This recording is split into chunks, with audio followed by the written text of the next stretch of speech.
friends, it's Marissa here. I don't know if you've heard yet, but we are hosting a retreat this March called Wired. I don't want to spoil any of the surprises, but it's going to be wild. Registration has opened and our team is counting down the days. We can't wait. If you haven't registered yet, the link is in our bio on Instagram or on our website. Now for today, we are in chapter 6 of the story, and my friend Sid is here to take it away. Hey, have you ever been with someone who has put you in a situation where you wonder if you will ever get out alive? Okay, maybe out alive is a bit extreme. How about out with most of my limbs still connected to my body? Or out with my brain still mostly working? Or out with as many people as we went in with? You know, one of those types of situations, it's the type of situation where you ask questions like, is this wise? Do we have the ability to actually do this? Does my friend even love me? About 2 years ago, Jen, my wife, and I were visiting friends in northern Alberta. When we woke up the second morning, my friend asked if we wanted to go kayaking, and immediately our answer was yes. I mean, this would be fun. You know, my wife and I, we live at Green Bay Bible Camp, and we have these really nice plastic Canadian Tire kayaks that we float on near the shore with families and kids. So of course we were into kayaking. Pretty quickly, I came to the conclusion that my version of kayaking and my friend's version of kayaking were two very different versions. For instance, our kayaks were not plastic Canadian Tire models. They were legitimate, professional, whitewater inflatable kayaks. And we were not simply walking down to the beach to get in the water. We were getting into his helicopter and flying into the middle of nowhere to access a fast-moving whitewater mountain river that he had never been on before. This was a first-time adventure for pretty much all of us. So we landed his chopper on the banks of the river, inflated the kayaks, and within 30 seconds of being on the river, I was fairly convinced at least one of us had a good chance of not making it out alive. This river was fast, cold, and full of rocks and rapids. About 20 minutes in, we had our first full-blown crisis. Jen, my wife, came whipping around a corner, got caught sideways in some rapids, and flipped her kayak. I jumped out of my kayak, ran into the river, grabbed her and her kayak, and pulled her out to the side. We sat for about 5 minutes, and then finally Jen said, well, we better keep going while I'm still somewhat warm. So we got back in the kayaks and headed back out on the river. My wife totally should be an adventurer. Maybe she actually is. Okay, anyways, things continued on moving fast, and it wasn't long until we hit crisis number 2. Jen's kayak smashed up against a big rock in the middle of the river while waves attempted to break her in half. Yep, this is for sure another crisis. Again, my friend and I jumped out of our kayaks, got Jen off the rock, and immediately headed to shore. By this time, Jen was moving towards pretty much hypothermia, and it really didn't seem like we were going to be able to keep going. So I looked at my friend and asked, hey, what are we going to do? And turns out we had some flint. That's right, not matches, not a propane torch, flint, and decided to start a fire, which miraculously we were able to actually do. Then I looked at my friend and said, hey, listen, you need to head down the river and get the chopper, which he agreed to do. When I asked him how long it was going to take to get back, he really had no idea. You know, as he left us on the edge of the river with a fire and no idea how long we would be there, I have to admit, I wasn't sure exactly how this whole thing was going to turn out. The whole thing didn't seem wise. I knew we didn't have the strength to finish the trip, and in my weak moments, I wondered, man, does my friend even love me? Hey, why don't you spend some time and walk through these questions in your group?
You know, when we find ourselves in these types of situations, when we're not in control, when things are not comfortable, when we feel threatened, one of our natural tendencies is to question the person that got us into the situation in the first place.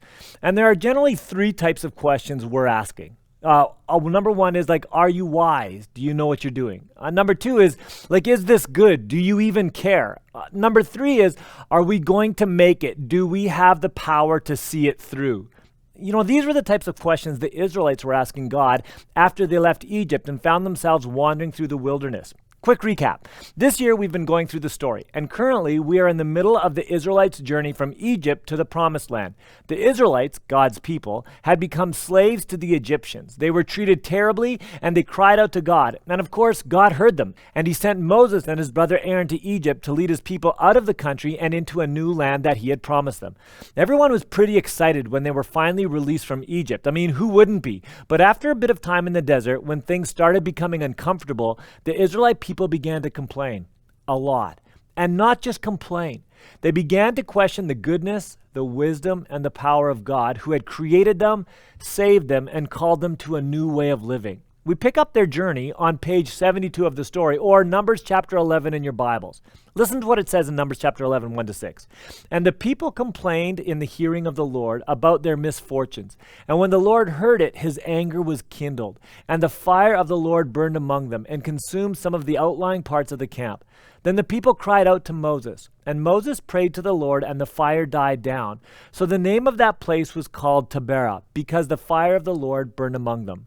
Now the rabble that was among them had a strong craving, and the people of Israel also wept again and said, "Oh, that we had meat to eat. We remember the fish we ate in Egypt that cost nothing, the cucumbers, the melons, the leeks, the onions, and the garlic. But now our strength is dried up, and there is nothing at all but this manna to look at." God had brought them out of slavery, and he was taking them to a new reality. In the meantime, they had to go through the desert, and it was hard. But every time they needed something, God supplied what they needed. They needed protection, he looked after them. They needed food, he gave them manna. But still, in the difficulty, they began to question the power, the wisdom, and the goodness of God. First, they questioned the power of God. Listen to what it says in Numbers 11, 13-15. "Where am I to get meat to give to all these people? For they weep before me and say, 'Give us meat that we may eat.' I am not able to carry all this people alone. The burden is too heavy for me. If you will treat me like this, kill me at once, if I find favor in your sight, that I may not see my wretchedness." So God responded to Moses, and he said he would give his people meat. And when Moses questioned if he actually had the power to do that, God responded by saying this, "Is the Lord's hand shortened? Now you shall see whether my word will come true for you or not." You know, the Bible often talks of God protecting his people with his right hand. It's a metaphor for God's power, his ability to look after them, to carry them, to see them through. And when Moses questions God, he is essentially asking God, "God, do you have the power to give us what we need?" Do you ever wonder if God has the power to give you what you need? You know, when I was in high school, my father died suddenly, and there were many times when I wondered if God was powerful enough to help me through the darkness I was in. And even though it was not easy, like, that would be an understatement, he absolutely did. He always does. Listen to me. God always has enough power to see us through. You see, as human beings, there are many things that limit us. Our lack of knowledge limits us. Our enemies limit us. Our lack of strength. Many things limit us, but nothing limits God. He is all-powerful. And he has shown us how powerful he is by what he did on the cross through Jesus Christ. You know, Jesus became a human being, died on the cross for our sin because of his love for us, and then 3 days later he rose again. This is the gospel, or what we would call the good news. It is good news for us that even death was not more powerful than God. Did you hear that? Even death. You know, Paul, one of the authors in the New Testament, prayed that people would know how powerful God is and know that his power is for them, not against them. Listen to his prayer in Ephesians chapter 1, 16-20. "I do not cease to give thanks for you, remembering you in my prayers, that the God of our Lord Jesus Christ, the Father of glory, may give you the spirit of wisdom and of revelation in the knowledge of him, having the eyes of your hearts enlightened, that you may know what is the hope to which he has called you, what are the riches of his glorious inheritance in the saints, and what is the immeasurable greatness of his power towards us who believe, according to the working of his great might, that he worked in Christ when he raised him from the dead and seated him at his right hand in the heavenly places. Hey, do you hear that? The same power that raised Jesus from the dead is the same power that is at work for us in the midst of our most difficult circumstances.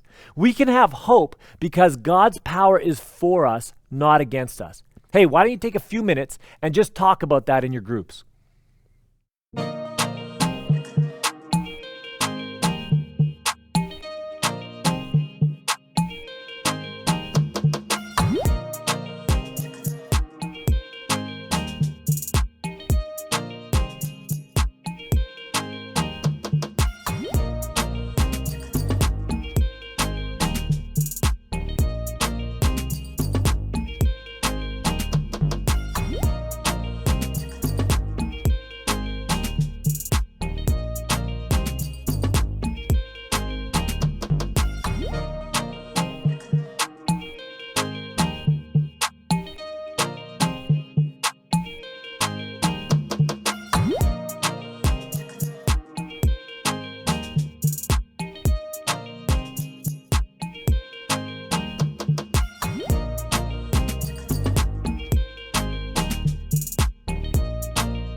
Next the Israelites question God's wisdom. Numbers 12, 1-2 goes on, and it's Miriam and Aaron, and they're opposing Moses. And listen to what happens. Miriam and Aaron spoke against Moses because of the Cushite woman who he had married, for he had married a Cushite woman. And they said, "Has the Lord indeed spoken only through Moses? Has he not spoken through us also?" And the Lord heard it. God had chosen Moses to be the leader of the Israelites, and Miriam, his sister, and Aaron, his brother, to be second in command. And they didn't like it. They didn't trust God's choice and instead wanted to do things their way. I remember when Peyton was little and decided he wanted to run onto the highway. I thought it was wise that Peyton should choose not to run onto the highway. Imagine that. But he decided he knew better and made his way towards the road. Now, maybe it was because I was an adult who had a few more years under my belt, or simply the fact that I could see the cars driving up and down the road, but it was clear that Peyton's wisdom was not quite at the level of his parents. He thought he knew better, but he didn't. And if he were allowed to do his own thing, it was going to be a disaster. When Miriam and Aaron and the Israelite nation decided they knew better than God, it always turned out to be a disaster. And the truth is, that's the same for us. God is all-knowing. He is infinitely wiser than us. And even when things don't seem to be going the way they should, God always knows what he is doing. You know, the scriptures say that God knows the end from the beginning. There is nothing he doesn't know. And it shouldn't surprise us that we can't always understand his way or why he is calling us to do something or live a certain way. He is God and we are not. But when we trust his wisdom, in his time, he leads us to the place we need to be in the way we need to be there. God is wise. Now, finally, the Israelites questioned God's goodness. In Numbers 14, 1-4, it says this, "Then all the congregation raised a loud cry, and the people wept that night. And all the people of Israel grumbled against Moses and Aaron. The whole congregation said to them, 'Would that we had died in the land of Egypt, or would that we had died in this wilderness? Why is the Lord bringing us into this land to fall by the sword? Our wives and our little ones will become a prey. Would it not be better for us to go back to Egypt?' And they said to one another, 'Let us choose a leader and go back to Egypt.'" You know, the Israelites finally come to the land God had promised for them. It's amazing. But there are significant enemies living in the land, so relocating wasn't going to be super easy. It didn't seem safe. So the Israelites began to grumble against God. Essentially, they said God's way didn't feel good and God's way wasn't good. They wanted to go back to Egypt, the place that God had saved them from. Have you ever been in a situation where you felt like God was asking you to do something that didn't seem safe, that didn't seem good? You know, I remember when I was 16 and playing hockey in a men's league in the town I grew up in. During the last game of the year, I hit an older, stronger, and significantly angrier player than I from the other team in the face with my stick. Now, needless to say, he didn't like it, and his response ended up putting me in the hospital. I remember a few weeks after that, people from our two towns started arguing in the newspaper over whose fault the fights were and who was to blame for the whole incident. I was sitting in church, a little later when I felt like God asked me to actually call the stranger, the older, stronger, angrier stranger, and apologize for the incident. I remember thinking, like, God, are you crazy? This doesn't seem safe, but I couldn't get away from it. And finally, I worked up the courage to randomly call the dude and apologize. And after I said sorry, the phone just went dead for like an uncomfortable amount of time. And finally, he said, "Is this a joke?"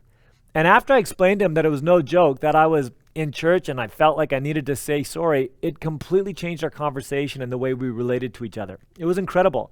I remember leaving that moment thinking, God is not safe, but he's good. He's always good. And the things he may call us to do might seem crazy, but ultimately they're good.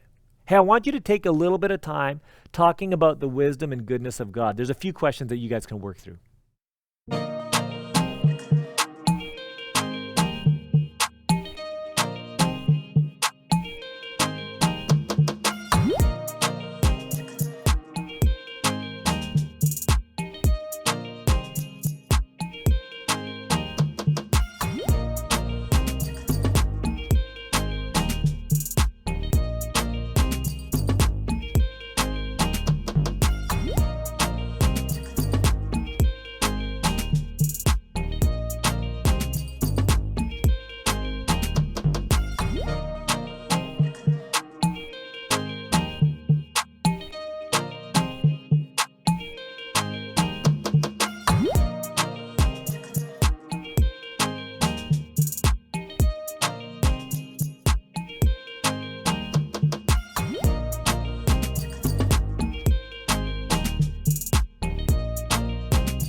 So Jen and I were sitting on the bank on that river, and we were wondering exactly how long it would take for my friend to get back and rescue us. And to be honest, I really didn't doubt he was going to do it.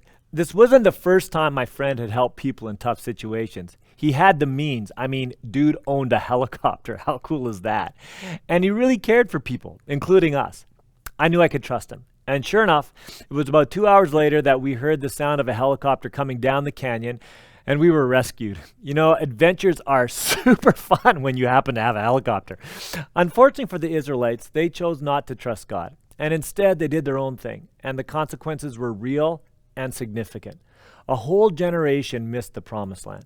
But that didn't mean they missed out on relationship with God. You know, even though they sinned by not trusting him, he willingly forgave them when they repented and continued to lead them with power, wisdom, and love.